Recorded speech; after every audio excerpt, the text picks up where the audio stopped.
ಚಪಾತಿ ಜೊತೆ ಬೀಟ್ರೋಟ್ ಪಲ್ಯ ತುಂಬ ಚೆನ್ನಾಗಾಗುತ್ತೆ ಕಾಂಬಿನೇಷನ್. ಪಲ್ಯ ಮಾಡೋಕ್ಕೆ ಬೀಟ್ರೋಟ್ ಸಣ್ಣ ಸಣ್ಣಕ್ಕೆ ಹೆಚ್ಚಿಟ್ಕೊಂಡಿದ್ದೀನಿ, 4 ತೊಗೊಂಡಿದ್ದೀನಿ. ಕುಕ್ಕರಲ್ಲಿ ಬೇಯಿಸ್ಕೊಂಡ್ಬಿಡ್ತೀನಿ. ಕಲ್ಲುಪ್ಪು ಹಾಕ್ಕೊತಾ ಇದ್ದೀನಿ, ಹಾಕ್ಕೊತೀನಿ.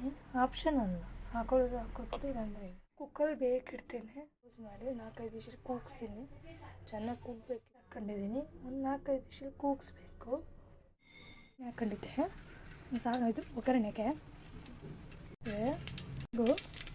ಹಾಕೊಂತಾರೆ. ಮೆಣಸು ತೊಗೊಂಡಿದ್ದೀನಿ.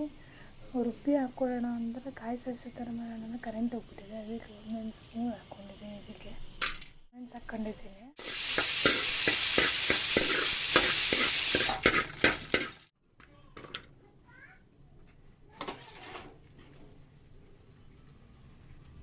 ಮಾಡ್ಕೊಂತೀನಿ.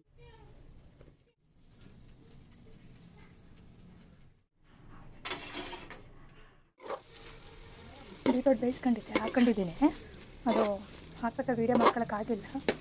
ಅದಕ್ಕೆ ಹಾಕ್ಮೇಲೆ ವೀಡಿಯೋ ಮಾಡ್ಕೊತಾ ಇದ್ದೆ. ನನ್ನ ಫೇವ್ರೇಟ್ ಬೀಟ್ರೋಟ್ ಪಲ್ಯ.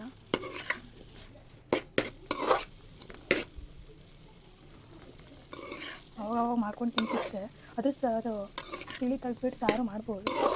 ನೀರೆಲ್ಲ ಇಳ್ಕೊಂಡು ಕಾಯಿ ತುರಿ ಹಾಕ್ಕೊಂಡು ರೆಡಿ ಆಗುತ್ತೆ. ಉಪ್ಪು ಹಾಕೊಂಡಿರ್ತೆ, ಕಲ್ಲುಪ್ಪು ಕಮ್ಮಿ ಇದ್ದರೆ ಹಾಕೊಬೋದು. ನನಗೆ ಕಮ್ಮಿ ಆಗಿತ್ತು, ಅದಕ್ಕೆ ಹಾಕೊಂತಿದ್ದೆ.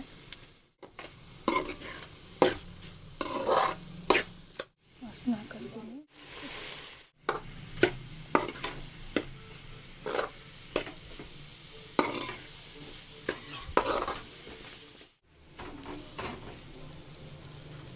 ಪಲ್ಯ ರೆಡಿ ಇದೆ.